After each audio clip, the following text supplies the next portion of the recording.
Setelah beberapa hari stay di Bali G dan menyambangi beberapa tempat ikonik masyarakat di sekitaran Danau Toba, kini Pertiwi Adjourney to Toba akan mendatangi sebuah pulau kecil di Danau Toba, yaitu Pulau Sibandang yang berada di Kecamatan Muara, Kabupaten Tapanuli Utara. Akan menyeberang ke Pulau Sibandang untuk melihat ada petenun yang masih melakukan bahan-bahan alam, pewarnaan alam. Tujuan kali ini di Pulau Sibandang ialah ke Desa Papande, lokasi workshop penenun ulos milik Erik Papande Siregar. Di workshop Erik Papande ini ada 3 penenun yang sedang menenun ulos untuk pesanan pelanggannya. Biasa untuk satu ulos tenunan tangan dengan bahan pewarna alam dibanderol dengan harga 1 hingga 2 juta rupiah. Sedangkan untuk bahan pewarna kimia dijual dihargai Rp300.000 hingga Rp500.000. Saya melihat perkembangan zaman dan wujud kecintaan dari setiap orang dengan ulus ini. Akhirnya saya menciptakan motif-motif baru, saya membuat pewarnaan kembali ke alam seperti yang diciptakan oleh nenek moyang dulu. Dan yang utama bagi saya, kenapa saya cinta ulus ini, saya ingin mengembalikan bagaimana sebenarnya proses pembuatan ulus dan warna dari setiap kain ulus yang sudah hampir punah pada saat ini. Suasana di workshop tenun Erik Papande menginspirasi para seniman lukis untuk mengoreskan kuasnya menggambarkan suasana menenun.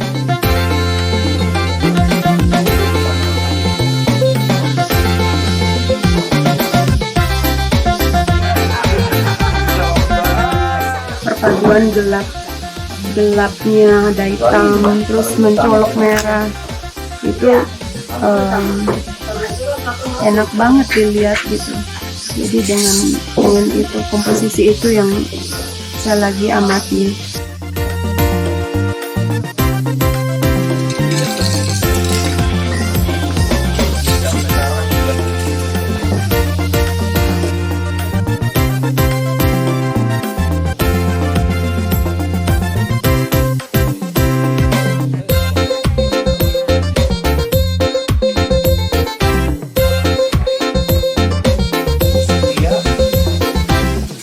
Salut dengan ibu-ibu nih yang luar biasa mendedikasikan dirinya untuk melestarikan tenunnya, terutama Sitok yang pengajar yang bisa terus mengembangkan pewarna alam, terutama yang resource pewarna alam yang ada di kampung di daerah sini.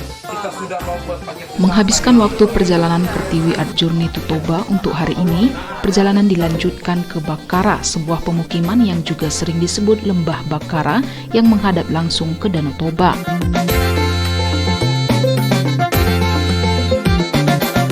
Mengunjungi istana makam Sisingamangaraja di Bakara merupakan suatu hal yang sangat menarik karena di sini merupakan tempat di mana Raja Batak turun-temurun memimpin bangsa Batak dan mempertahankan tanahnya dari jajahan Belanda pada masa itu.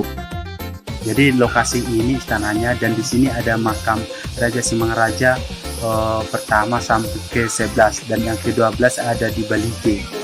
Lokasi istana ini dulu pernah dibumi hanguskan oleh Belanda, lalu dibangun lagi, dibuat replikanya. Tempat yang dulunya istana ini kini menjadi lokasi pemakaman Raja Sisingamangaraja pertama hingga ke-11, juga menjadi kunjungan bagi wisatawan untuk sekedar mengetahui sejarah ataupun berdoa. Ini kan warisan nenek moyang yang harus dipelihara banget dan mesti terus bisa disosialisasikan turun-temurun. Kalau saya sih sangat senang belajar budaya satu dengan yang lain. Walaupun saya sebenarnya orang Bali, tapi saya kebetulan suami orang Batak dan saya merasa Batak ini juga bagian dari hidup saya.